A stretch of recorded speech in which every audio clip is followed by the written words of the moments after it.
जय मसीह होननानै बयखौबो खुलुमहरबाय आरो लोगोसे बरायबाय। अनजाग्रा नायगिरि ख्रिस्टनि बिसाफोर, सरासनस्रायै जेनेरेलि जोंनि गोसोआव गोबां सोंलुफोर दङ, नाथाय गोबां सोंलुफोरनि गेजेराव मोनसे सोंलुनि फिननायखौ आं दिनै लानानै फैदों।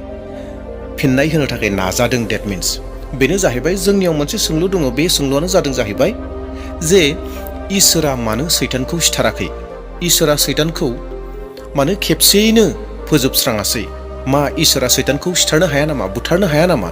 बेफोरबायदि गोसोआव गोबां सोंलु दङ। जे सैतानखौ मानो इसोरा नायबाय थाखो, जे सैतानखौ इसोरा मानो खामानि मावनो होबाय थाखो, सैताना मानो बुथाराखै, मानो सिथारासै, बेफोरबायदि गोबां सोंलुफोर।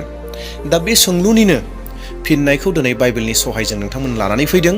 आसा खालामदों नोंथांमोना मोजाङै नायलांगोन आरो गासै बाथ्राफोरखौ बुजिनो नाजागोन आरो लोगोसे हानायमानि आंखौबो सहाय होगोन, नोंथांमोननि कमेन्टनि गेजेरजों आंखौबो फोरोंहरगोन। दे अब्ला अनजाग्रा नायगिरिफोर, जोङो मोनफा मोनफायै लासै लासै जोङो आवगायलांदोनि जे थारैनो इसोरा सैतानखौ मानो सिथाराखै, मानो बुथाराखसै, खेबसेयैनो खामानिखौ मानो तामाम खालामाखसै। दे अब्ला जोङो नायलांदोनि। अनजाग्रा ख्रिस्टनि बिसा नायगिरि नोंथांमोन, बाइबेला जोंखौ मोनथिहोयोदि सैताना सैतान जानायनि सिगां बियो सासे सोरगोनि आरफमोन। इसोरा बुहुमखौ सोरजिनायनि सिगां बियो आरफफोरखौ सोरजिदोंमोन।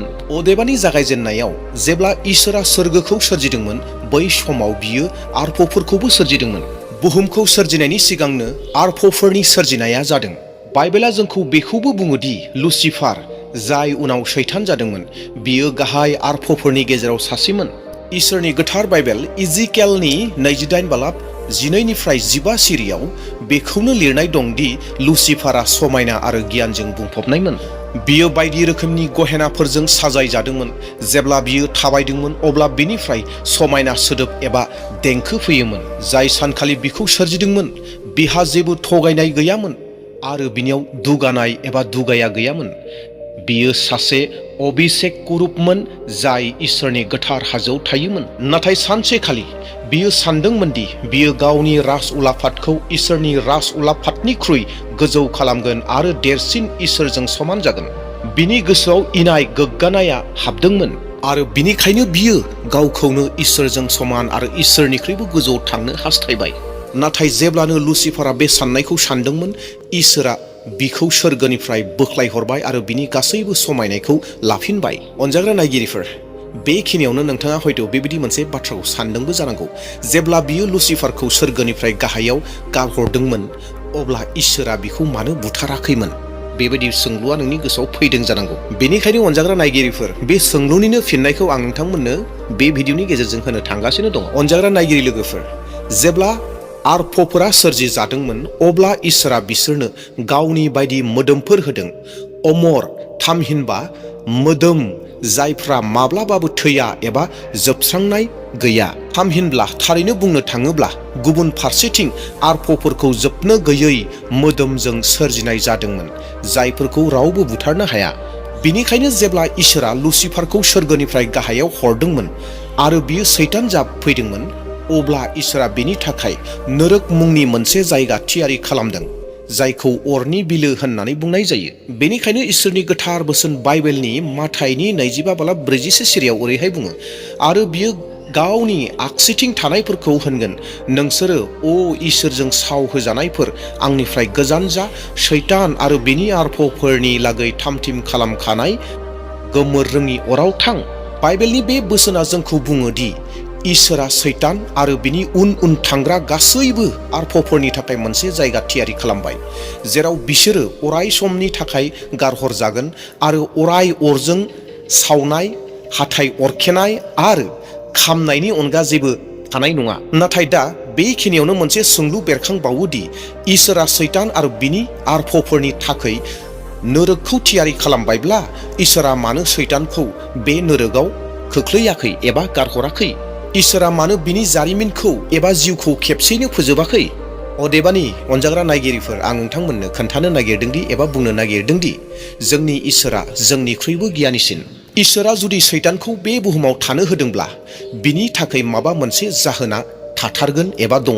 अनजाग्रा नायगिरिफोर, गुबै इसोरा सैताननि हाबाफोरनि गेजेरजों गोबां हाबाफोरखौ मावफुंनो हागौ एबा मावफुंगोन।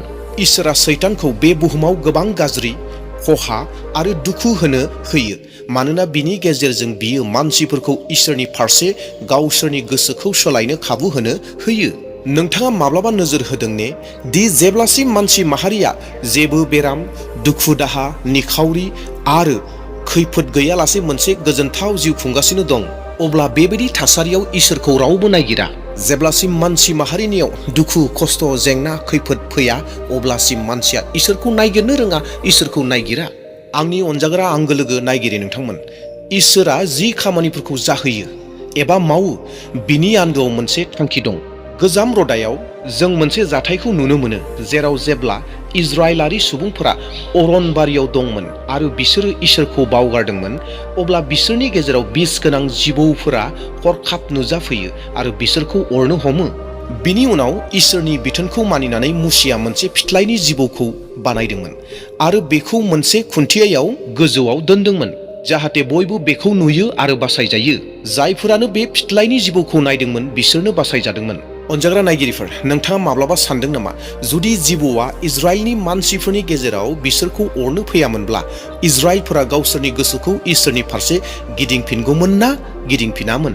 अनजाग्रा नायगिरिफोर, इजराइलारिफोरा जिबौनि खस्थ'खौ मोननानै, जिबौजों सौजानानै गावनि गोसोखौ इसोरनि फारसे लाबोफिनबाय।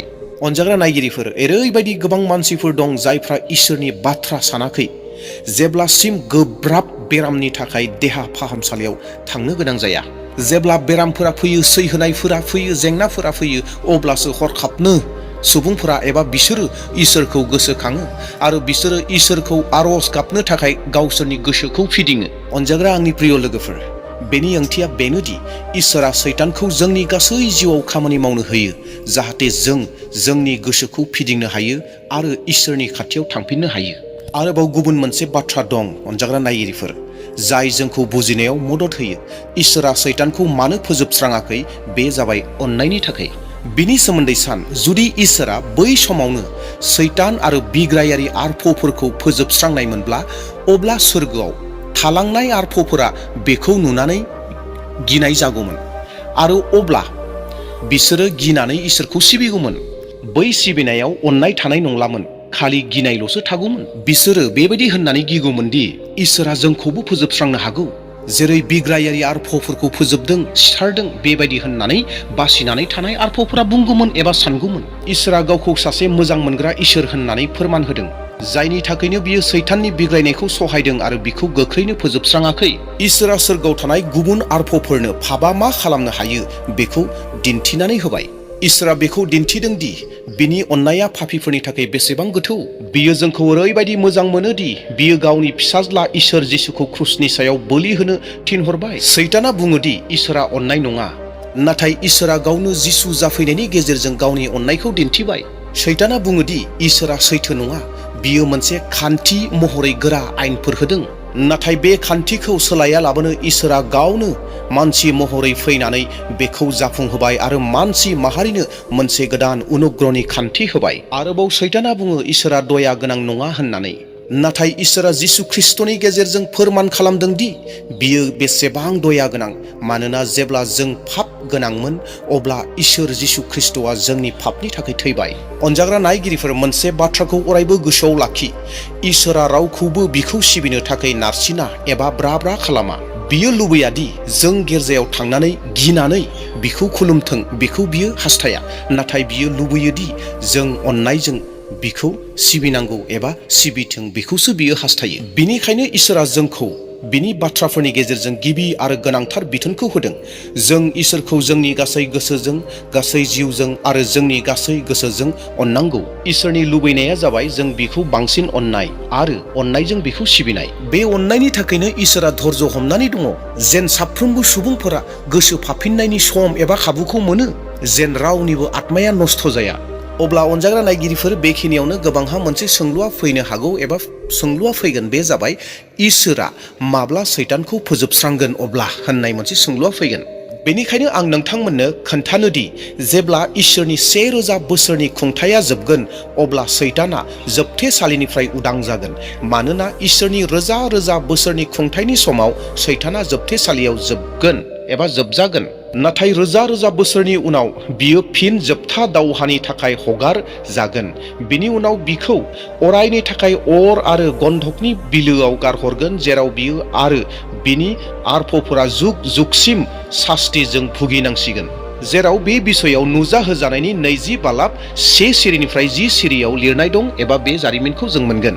अनजाग्रा नायगिरिफोर, इसोरा जेबो मिथियै नङा। बियो गासैखौबो मिथिग्रा इसोर। बियो जोबनो गैयै सिगांनिफ्राय जागायजेननायनि बाथ्राफोरखौ मिथिगौ। इसोरा मिथिगौ सैताना मा मावदों आरो सैताना मा खालामनो हागौ। नाथाय बियो बिनि थाखाय इसोरा होखानाय सिमानि बारनानै जेबो मावनो हाया। मोनसे सान फैगोन जेब्ला इसोरा गासैखौबो थि खालामगोन। मोनसे सान फैगोन जेब्ला सैतानखौ अरायनि थाखाय अरनि बिलोआव गारहरगोन। मोनसे सान फैगोन जेब्ला सैताननि रायजोआ आबुङै जोबस्रांगोन आरो इसोरा जोंखौ गावनि रायजोआव लांगोन, जेराव सैताननि जेबो नेरसोन थानाय नङा। इसोरा गोदान सोरजियाव जोबनो गैयै समसिम जोंजों थागोन आरो जेराव इसोरा थागोन बेयाव जेबो दुखु दाहा आरो बेराम थानाय नङा। इसोरा जोंनि मेगननि गासैबो मोदैखौ हुगारगोन आरो जोंनो जोबनो गैयै जिरायथिखौ होगोन, जेराव गोजोनल' थागोन।